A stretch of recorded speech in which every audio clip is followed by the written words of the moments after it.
Chers amis, nous allons marcher pour la défense de la vie des plus vulnérables, de la conception à la mort naturelle. Nous allons donc marcher une nouvelle fois pour Vincent Lambert, dont la vie est une nouvelle fois menacée. Une 4e procédure collégiale vient d'être lancée pour la 4e fois en 5 ans. Faut-il le rappeler, contre la plupart des grands médias qui se moquent de la vérité? Vincent n'est pas un légume. Vincent n'est branché à aucune machine qui le maintiendrait artificiellement en vie. Vincent est handicapé. Il n'est pas malade. Il n'est pas en fin de vie. Il ne souffre pas. Il a juste besoin qu'on s'occupe de lui comme d'un être vulnérable et sans défense. Il ne demande qu'une chose, qu'on lui donne à manger, actuellement par la voie d'une sonde gastrique d'alimentation et d'hydratation. Mais Vincent a évolué. Alors qu'au début, après son accident, il ne déglutissait plus. Raison de son alimentation artificielle, il a retrouvé ce réflexe de déglutition. Nous avons filmé Vincent en train de manger des cuillerées de compote et de yaourt données par sa mère Viviane. Nous avons soumis ce film aux plus grands spécialistes médicaux des patients en état post-irrelationnel. Ils ont tous été scandalisés qu'on ne le soigne pas. Ils ont été scandalisés qu'on ne le rééduque pas. Et ils nous ont tous affirmé que Vincent remangerait par la bouche un jour, pour peu qu'on le rééduque à cela. Mais, chers amis, s'il remange par la bouche, ceux qui veulent le tuer ne pourront plus prétexter son alimentation artificielle. Alors, à cette évolution, nous avons obtenu 3 réponses. Une réponse médiatique de ce demi-neveu que vous voyez sur tous les plateaux de télévision, qui s'est offusqué que ses parents lui redonnent à manger par la bouche, au risque de lui faire une fausse route et qu'il en meure. Ce demi-neveu qui se bat pour qu'il meure de faim et de soif. Comme seule réponse judiciaire, nous avons eu un rejet de l'ensemble de nos recours. Nous demandions qu'il soit transféré dans une des unités spécialisées qui se proposent pour l'accueillir. Rejet, rejet, rejet, jusque par la Cour de cassation. Et comme seule réponse médicale, nous avons eu l'engagement d'une 4e procédure collégiale actuellement en cours.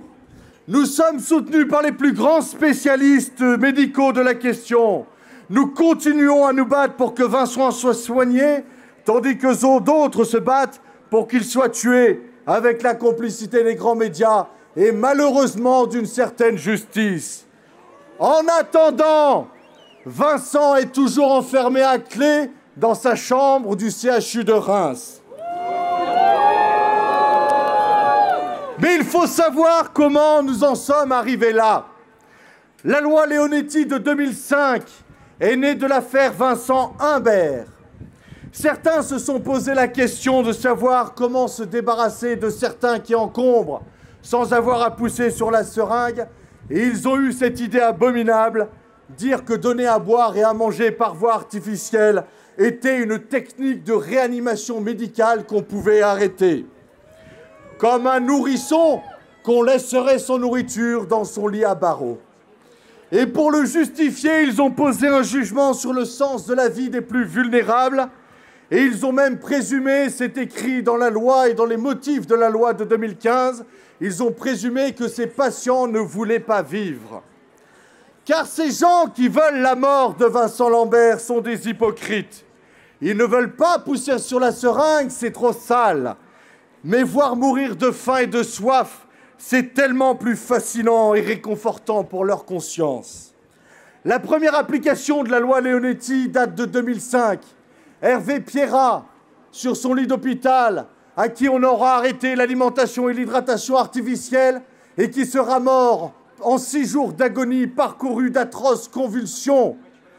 Au même moment, aux États-Unis, en 2005, le mari de Terri Schiavo, qui avait refait sa vie avec une autre femme et touché l'assurance vie de 800 000 $, arrive enfin, au bout de 10 années de procédure, à provoquer la mort de son épouse de faim et de soif. Terri Schiavo était dans la même situation que Vincent Lambert. Allez voir des vidéos sur Internet. Elle riait avec son père. Ils l'ont tuée et elle est morte au bout de 13 jours d'abominable agonie, atrocement, de faim et de soif. Ces morts de déshydratation sont abominables. Ils le savent. Ils ont donc inventé en 2015 la sédation terminale pour espérer calmer les souffrances qu'ils auront eux-mêmes créées.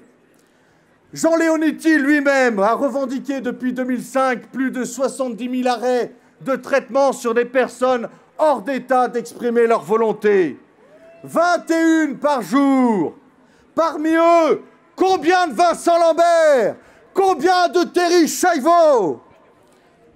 Et ces principes, chers amis, qui sont contenus dans la loi, qui s'appliquera un jour à nous tous, ces principes abominables, mais leur mise en œuvre est encore plus terrifiante.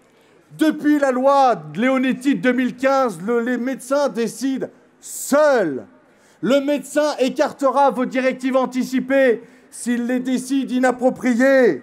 Leonetti a fait du médecin un démiurge, tout-puissant et seul juge de la vie et de la mort.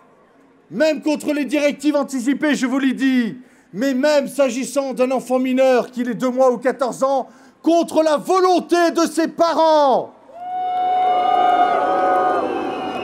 Car vous avez vu l'affaire d'Inès. Alors que les parents demandaient la continuation de soins et le transfert de leur fille, le Conseil d'État vient de valider la mort d'Inès, décidée par un médecin. Car lorsqu'on viole le droit fondamental de tuer, on en vient logiquement à violer le droit naturel et fondamental des parents à être les seuls éducateurs et les seuls responsables de leurs enfants mineurs. Chers amis, ne vous leurrez pas.